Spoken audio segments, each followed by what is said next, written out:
문 대통령이 26일 개헌안을 발의한다고 합니다. 자, 근데 국민들 다수가 개헌안이 발의되면 그 다음 절차가 어떻게 거쳐서 개헌이 완료되는가 하는 부분을 잘 모르는 분도 많아요. 그래서 국회에서 발의를 하면요, 그것이 결국은 이제는 일정한 시간이 지나면 60일 이내에 개헌안을 국회가 표결을 해야 됩니다. 근데 현재 표결하면 100% 부결이죠. 뭐 많은 분들이 무슨 한국당 의원들 덜미를 잡고 협박하면 어떡하냐 그래도 되는 그런 일은 없습니다. 무조건 부결되게 돼 있어요. 이 개헌안은 한국당만 반대하는 게 아니라 바른미래당도 반대를 하고, 그리고 심지어 민주당 빼고는 그 무슨 당입니까? 민주평화당입니까? 민평당도 반대하고 정의당도 반대하는 겁니다. 그러면 이렇게 통과되지도 않을 개헌안을 왜 발의를 해가지고 국회하고 정면 충돌을 가느냐? 이제 이거는 뭔가 하면 국회에다가 압박을 하는 거죠. 자, 지금 이 개헌안 발의를 놓고 나오는 이야기를 보면 지금 뻔히 나오는 겁니다. 지금 현 여권을 편드는 언론 보면요, 문 정권의 개헌 프레임에 민주당은 느긋하고 한국당은 다급해졌다, 이런다는 거예요. 되지도 않을 개헌안을 던지는 여당이 느긋하고, 그것도 대통령 발의로, 그걸 충분히 막을 수 있는 야당이 다급해졌다라는 게 상식적으로는 말이 안 되는 이야기 아닙니까? 그런데 지금 야당은 좀 의견들이 다르죠. 정의당이나 민평당은 다른 조항을 좀 넣자. 그래서 총리 선출권, 추천권을 갖다가 이렇게 국회가 갖자, 이렇게 이야기를 하고, 또 이 부분과 관련해서 현재의 이 선거 제도를 좀 바꾸자.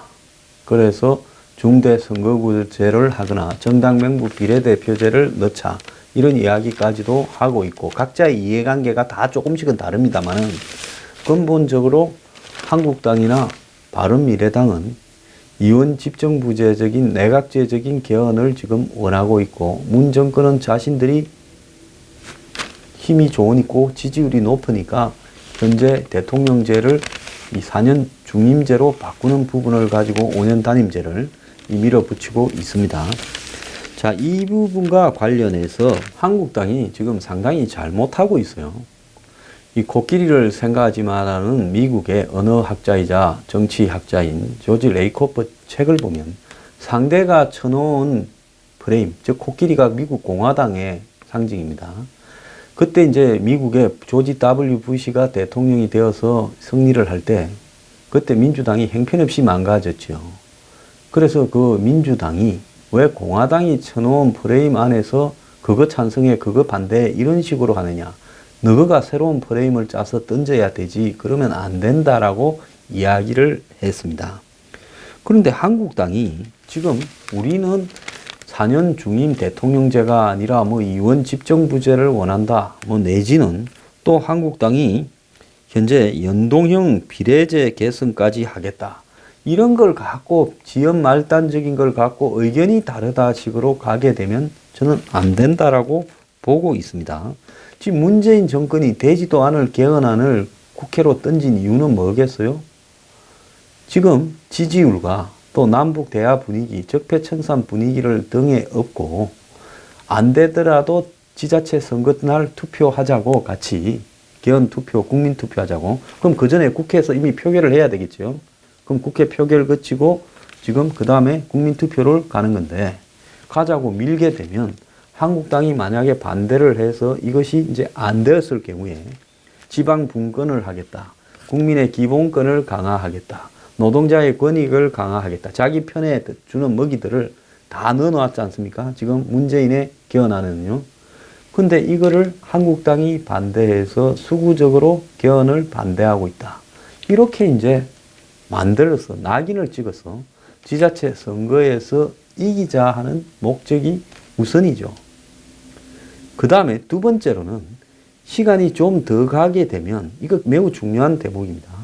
10월 달쯤에 야당과 합의해서 완전한 개헌을 하는데, 그거는 북한과의 변화된 국제 정세를 담은 개헌을 하자라는 이야기예요. 그래서 이번에 일단 밀어붙여서 야당이 반대를 하고 이렇게 해가지고 표결 가기 직전에 여야가 합의해서 이번에 안 하고 10월 달쯤 하자라고 몰면서 결국 한국당이 반대한 그런 오점은 오점대로 남기되 그럼 10월 달쯤 하자고 하면서 야당 의견 조금 듣는 척하고는 결국은 그때 변한 이 한반도 정세까지 여기에 다 집어넣어서 다시 현재보다 좀 더 왼쪽으로 가 있는 개헌을 밀어붙이겠다라는 생각을 지금 하고 있다고 보고 있습니다. 그럼 야당이 그때는 기계에 줄려서 지금 남북 정세가 변화하는 상황에서 야당이 반대할 명분을 찾지 못하고 문정권 지지도가 8, 90% 갈 때 할 수 있지 않겠냐 이런 계산을 지금 하고 있는 것 같아요. 그런 어떤 증거가 나타난 게 어디에 나타나는가 하면 지금 대통령 개헌안이 국회 통과가 이번에는 쉽지가 않다. 그래서 여당의 일각에서는 10월 개헌 빅딜설이 지금 흘러나오고 있다라는 이야기입니다. 문재인 대통령이 지금 개헌 이 발의를 갖다가 26일 날 하겠다고 이야기를 하면서 지금 개헌이 이제 초시계가 작동을 하고 있는데 그럼에도 불구하고 국회를 통과해서 국민투표에 6월 13일 날 지자체 선거날 붙여지기는 불가능하다는 게 다 알고 있어요. 저는 100%라고 봅니다. 불가능하다는 게. 그래서 국민투표를 하려면 국회에서 200석 이상의 찬성이 돼야 되는데 현재 민주당 가지고 121석인데 턱없이 부족하죠. 그래서 청와대가 6월 개헌이 아니더라도 제2안 플랜 B가 일단 플랜 A는 지자체 선거까지 야당을 압박해서 얘들이 얼마나 수구적인가를 노출시키고 그래 그러면 우리가 합의해서 한 발짝 물러나 줄 거니까 그러면 이 지자체 선거는 치르고 난 뒤에 곧바로 서로 협의해서 개헌하자 이제 이걸 플랜 B로 생각하고 있다는 거예요. 그래서 청와대가 올해 아니면 문재인의 임기 중에 개헌을 갖다가 이렇게 반드시 관철시키는 중장기적인 목표를 가지고 개헌 드라이브를 밀고 있다라는 겁니다. 바보 아니에요. 진짜로 6월 13일 날 개헌할 거라고 생각해가 호들갑을 뜨시는 보수분들 또 3월 24일 날 뭐 중대한 발표를 한다. 3월 24일 뭐 내일 모레잖아요. 뭔 발표를 해요. 그래서 이 사람들은 상당히 치밀하지 그렇게 멍청하지는 않습니다. 그래서 6월 달에는 그냥 찌르는 거예요. 찔른 만큼 이익이라고 보고요. 그 다음에 6월 달에 찌르는 안을 자신들이 이미 확보해 두고 있지 않습니까? 이 안을 모태로 야당한테 조금만 양보를 하고 결국은 이 안에다가 자기들도 더 얹을 거예요. 북한하고 관련된 통일 뭐 관련 부분들을 앞으로 몇 달 사이에 정세가 변하면 그래서 이 사람들도 지금 개헌안이 몇 달 더 늦어지기를 바래요. 왜? 남북 정상회담, 미북 정상회담에서 자기들이 생각을 할 때는 지금 뭘 이야기하고 있습니까? 종전협정에다가 평화협정, 평화체제 구축, 미군 철수 이런 게 만약에 쑥 진행이 되어 가면 그런 것까지도 다 넣어야 될 거 아니에요. 개헌안에. 그때 저거 입맛에 맞게 개헌을 하고 싶어 하겠죠. 개헌을 그때 그냥 밥 먹듯이 쉽게 자주 하기는 어렵지 않습니까? 지금 그걸 생각하고 있는 거예요. 그래서 청와대가 개헌을 치고 나오는 명분의 첫째 이유는 국민과의 약속을 지킨다. 첫째 이유는 무슨 국민과의 약속을 지켜요. 지자체 선거에 이기려고 한번 야당을 압박해서 말할 명분이 없도록 코너에 몰려고 하는 거고 개헌 서명인이 분위기를 띄우면서 이 한국당의 지지 기반이 영남을 뒤흔드는 부분까지도 있었지요. 그러지 않습니까? 그 다음에 이게 본질이죠. 여론전에 기대를 걸고 있다. 취임 이후 단 2차례만 언론 브리핑을 했던 조국 민정수석이 20일부터 사흘 연속 대통령 개헌안 설명에 나서는 게 단적인 예다. 그런데 민정수석이 개헌안에 관련 부서입니까? 민정수석은 집어넣는데 특화된 부서 아니에요? 근데 무슨 민정수석이 개헌안까지 브리핑을 하고 있어요? 조국이 무슨 판검사라도 했어요? 참 이해가 안 가네요. 그래서 여권 관계자는 지방선거에서 약속을 지키지 않은 쪽이 누구냐라고 하는 여론이 생길 거다. 그래서 개헌 논의가 개헌 대 호원 프레임으로 이렇게 이어져서 지방선거에서 유리한 고지를 점해서 이기려고 하는 것이다. 이게 본질이죠. 수구적인 개헌을 거부하는 세력, 개혁적이고 진보적인 개헌을 하려고 하는 세력, 이걸 노리고 있는 겁니다. 그래서 문 대통령의 개헌안이 국회에서 좌절되더라도 향후 개헌 논의의 기준점이 될 수 있다라는 판단도 깔려있다. 이 말이 아까 제가 이야기한 이번에 안을 하나 만들어 놓고 이 안을 가지고 먼저 만든 놈이 장땡이에요. 이게 원본이다. 그럼 협상이 될 거 아니에요? 그러면 이제 그 중에서 한두 개 야당이 원하는 거 들어주고 자기들은 또 자기들이 얹어야 될 남북관계나 이런 걸 더 얹어가지고 완성을 하는 걸 먼저 하나 만들어 놓는 게 좋다. 야당 너거는 안이라도 있냐? 이제 이런 거 아니겠어요? 그러면 야당은 자꾸 이 안을 놓고 뭐는 빼고 뭐는 넣자 이야기로 끌려갈 거 아닙니까? 그러니까 제가 그렇게 가서는 안 되고 한국당은 뭘 넣자 말자 할 게 아니라 우리는 당분간 개헌을 안 하겠다고 나자빠져야 되는 거예요. 그렇게 말하든 뭘 고치자 말자라고 하든 어차피 수구적이다라고 몰 거 아니에요. 그러면 한국당은 이래야죠.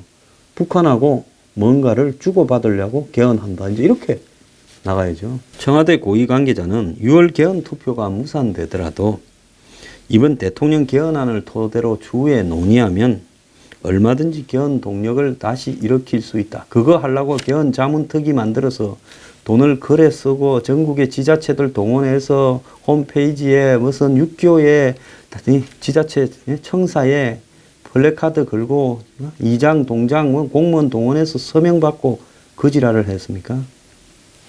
참 이해가 가지 않는 사람들이에요. 자, 여야가 원내대표 회동을 통해서 개헌에 대한 입장을 논의를 했는데 의견차만 확인했다고 한 겁니다. 한국당은 관제 개헌은 명분 없는 처사일 뿐이다 라고 이야기를 하는데 이렇게 말을 하면 안 되고요.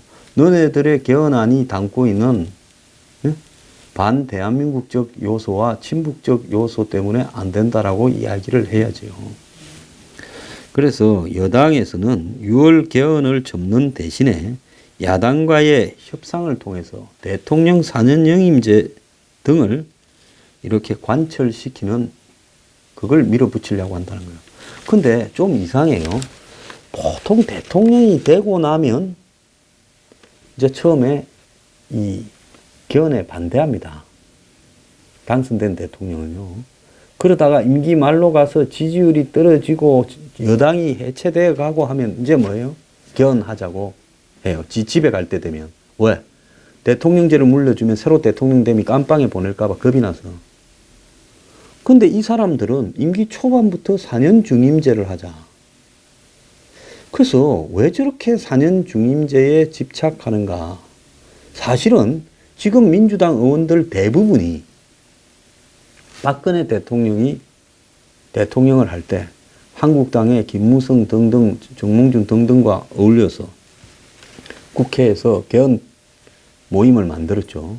거기에 한때 164명인가가 서명을 하고 여론조사를 해보니까 한 220명 정도가 국회의원들 개헌을 찬성한다 이렇게 이야기를 해서요. 그때 개헌안의 핵심은 뭡니까? 개헌안의 핵심은 의원 집정부제나 내각제였어요. 국회의원의 과반수보다 훨씬 많은 사람들이 내각제나 의원 집정부제를 찬성을 했는데 청와대에 이제 대통령이 문재인 들어갔다고 해서 4년 중임제로 바뀌어버린 거예요. 그리고 민주당에 그때 그 말하던 사람은 입을 딱 닫고 있습니다. 지금 청와대가 4년 중임제에 이렇게 몰두하는 이유는 뭔가 다른 꿍꿍이가 있다는 겁니다. 지금같이 힘있는 대통령제를 5년이 아닌 8년을 해먹자. 한 여당 의원은 야당이 국회 추천 총리 등 내각제적인 요소를 철회하고 10월 개헌 국민투표를 하겠다고 하면 6월 개헌을 양보할 수도 있다. 그래서 현재 이제 여당은 청와대가 여론에서 야당을 압박을 하고 여당은 야당과의 물밑 협상을 통해서 실질적으로 이번이 아니라 10월 달쯤에 개헌을 끌어내는 부분을 하려고 한다는 겁니다. 자, 그러면 한국당은 뭐라고 선언해야 되겠어요? 제가 좀 머리가 돌아가는 사람이 한국당의 원내대표나 대표라고 생각하면요. 개헌에 대해서 기자회견을 하겠습니다. 반대하는. 아직도 한국당이 개헌에 대해서 대표나 원내대표가 국민들 앞에 어떻게 하겠다라는 말을 한 번도 한 적이 없어요. 우리는 현재 문 정권이 시도하고 있는 개헌을 6월달이든 10월달이든 문 정권이 주도하는 개헌은 끝까지 반대하겠습니다. 문 정권이 나중에 힘이 빠져가지고 망해갈 때쯤 우리가 주도해서 개헌안을 그때 띄우겠습니다. 그래서 문 정권에서 드러난 대통령제의 폐해를 우리가 그걸 반영을 한 그야말로 이 권력 균형을 가지는 그런 제도를 이렇게 개헌안으로 하겠다. 그래서 당분간은 문 정권이 주도하는 어떤 종류의 개헌을 우리가 응할 필요도 없고 협상에도 응하지 않겠고 어쨌든 개헌을 반대하겠다. 한다면 나중에 우리가 독자적으로 하겠다. 근데 지금은 아니다라고 분명히 이야기를 해버려야 되지요. 그래서 개헌할 생각 꿈도 꾸지 말아라고 해야 되는 겁니다. 이 사람들이 이제 이런 생각도 해보겠죠. 2020년 되어서 한 번 더 선거를 하면 한국당이 왕창 더 망해서 이제 100명 이하로 떨어지면 그때 밀어붙이겠다 생각도 할 거예요. 그런데 그것도 또 보면요. 그때 누가 망할지 아무리 한국당이 바보 같아도 바보 같은 사람보다 썩은 사람이 더 싫으면 바보가 이길 수도 있죠. 그렇지 않습니까? 그래서 그때는 2020년쯤 되었을 때는 망할 사람이 제가 볼 때 그쪽일 것 같아요. 그러니까 한국당이 이 문제에 대해서는 아예 응하지 않겠다. 꿈도 꾸지 말라고 하고 더 이상 상대를 안 해버려야 되는 겁니다. 그걸 무슨 감나라 판나라 뭘 넣자 말자 우리 아는 이거다 이런 식으로 하면 안 되는 거예요.